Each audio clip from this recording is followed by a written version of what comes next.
Hello Bessie, so we are going to get started with our double wall acrylic tumbler, and we are first going to use a nail file to prep the logo. I have tried prepping this logo with a sanding block and it doesn't give me much control being that I'm working in such a small area, but this nail file is perfect and I purchased this from the Dollar Tree. Once you are finished prepping your logo, you want to clean off your tumbler.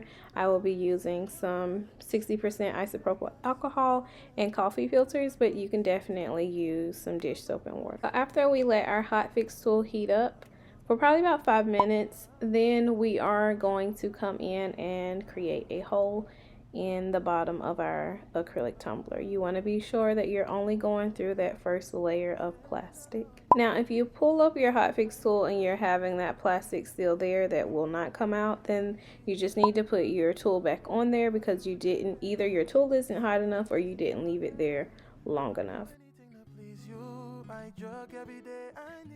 This hot fix tool in particular sometimes leaves some raised edges, so what I have started doing is taking my hot fix tool and going along and trying to actually melt down the raised area so that it's more flat and it's easier to seal. And once you're finished cleaning up that second hole, you want to change your tool. Well, I don't know what these things are called, but you want to get a smaller size and create a second hole. Okay.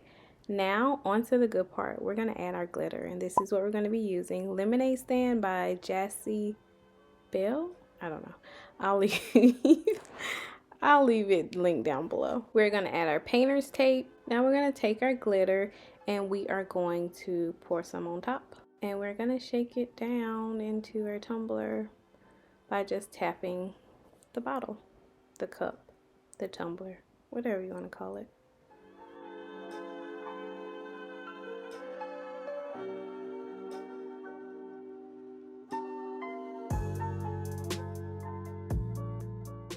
So now as I'm going back and looking at the clips from this tutorial, I was thoroughly annoyed by what was going on.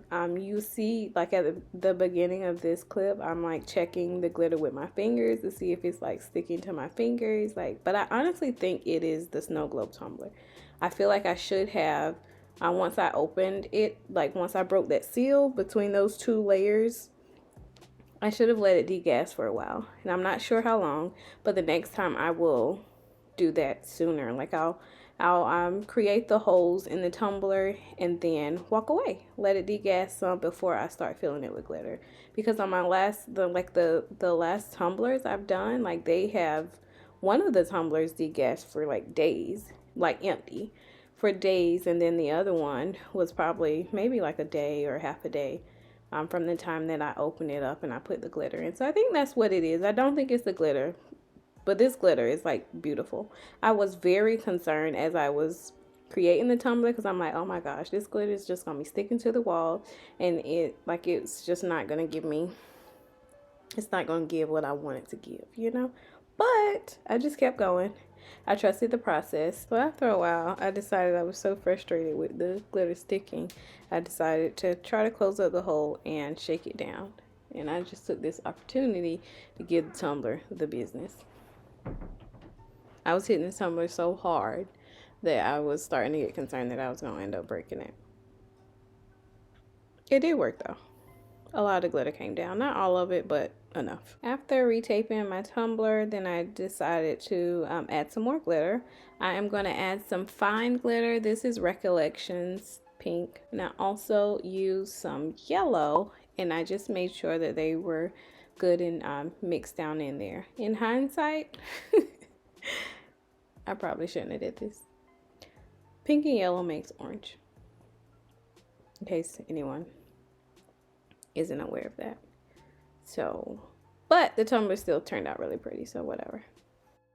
Now after I, mixed in my orange glitter, I added some more of the chunky glitter because, I don't know, I'm glitter obsessed, y'all. Hashtag glitter obsessed. So I like to fill my tumbler almost to like that top line or bottom line, whatever you want to call it, that first line down there. Not fill it to there, but like half an inch below it. So that's what my goal was. I felt like I didn't have enough glitter, so I added more.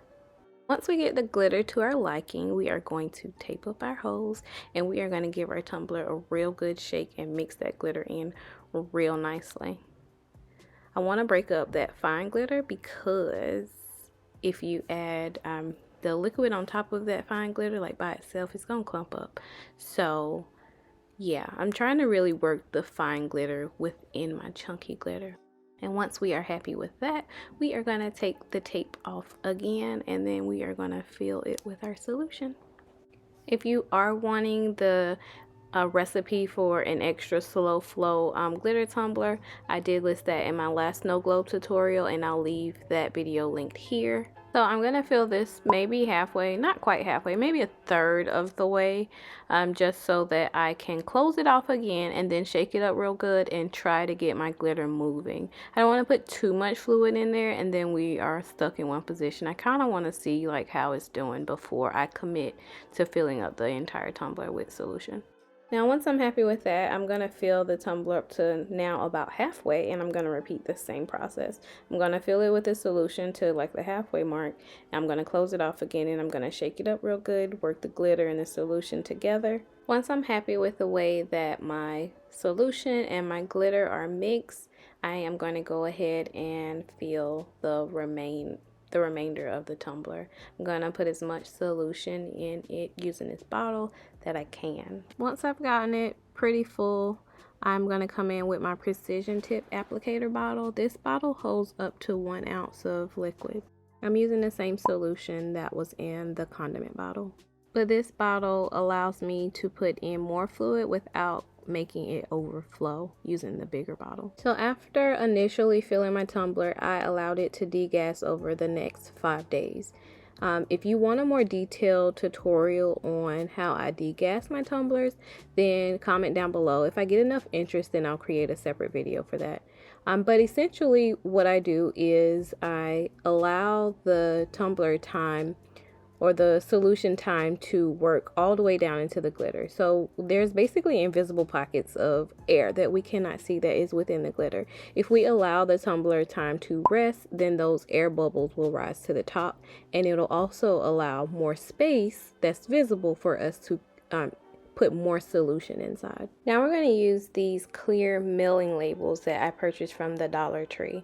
You are going to make sure that the bottom of your tumbler is clean. You can use alcohol or Dawn dish soap, but make sure it's clean first. So I'm using this and I'm just trying to create a barrier between the opening and the UV resin that I'll be using. After that, we're going to wipe off the bottom of our tumbler one more time. We need to make sure that it's really clean because our solution has glycerin in it, which is oily, so we just want to make sure that we don't have any oily residue on the bottom of our tumbler before we go to put our UV resin down. For this first layer of UV resin, I'm simply going to put it over my opening, like over the mailing label that I put down, and then I'm going to spread it out, and then I'm going to use my UV light that came with my resin and cure it for about 5 minutes. Now once that first layer is cured, I like to do a little vibe check and I'll turn it upside down, you know, like, or right side up and leave it down for about 30 minutes to make sure that it's not leaking. Now after we determine that we have a good seal with that first layer, we are going to go in with the second layer and we are going to put the UV resin in a medicine cup and then we are going to pour the glitter in the cup as well. We're going to mix those two together and then we are going to put it on the bottom of our tumbler. We're going to create a very thin layer of UV resin on the bottom of the tumbler. After smoothing out the UV resin, we are going to let it sit for a few minutes. I like to let it sit for at least about 5 minutes so it can self-level and some of those micro bubbles can rise to the top and pop on their own. For those that do not pop, I like to mix it with 91% isopropyl alcohol. And then we're going to cure that for 5 to 6 minutes or however long your manufacturer of your UV resin that you're using recommends that you do so. After the second layer is completely cured, we are going to come in with a third layer. This one is just completely clear resin, so we're just going to put it on the bottom in a thin layer, smooth it out, and cure it as your manufacturer recommends. Once we have cured our final layer of UV resin, we're going to come in and apply some decals. So we're going to wipe down our tumbler again because again, this tumbler has glycerin in it, it's oily, so we're just going to make sure that we wipe all of that down that could have potentially gotten onto the tumbler so that we are sure that our decals or our adhesive vinyl is going to stick. So this tumbler, well, this glitter color is called lemonade, but it was giving me like all like pink lemonade vibes because it's pink and it's yellow. Like it was definitely giving me like pink lemonade vibes. So I went with a lemon type of theme. Don't mind the Starbucks logo. I do eventually change that out because I didn't like it. Anywho, but yeah, so I went with a bundle of SVGs that I found on Etsy. I will leave the link to that shop in my description box. And then I went with a heart bundle that I also found on Etsy, and I'll leave both of the links down in the description box. But oh my gosh, you guys, I love the way it turned out. This tumbler would be really, really cute with like an ice topper. What do you think? If you want to see me do a ice topper on the lid, just comment down below, and if I get enough interest, I'll create a video dedicated to that. And so I tried to get used to the yellow Starbucks lady logo, but I could not. It just wasn't doing it for me. So I ended up choosing to change my decal from the yellow to this other pink holographic vinyl. So I removed the yellow vinyl, and here I am applying the other logo. If you'd like to see a tutorial on how I cut my logos or how I design them in Design Space, then you can check out this video that I'll link right here. And that's it, you guys. Thank you so much for watching this tutorial. If you haven't already, go ahead and like this video, subscribe to my channel, and turn on your notification bell. See you next time. Bye-bye.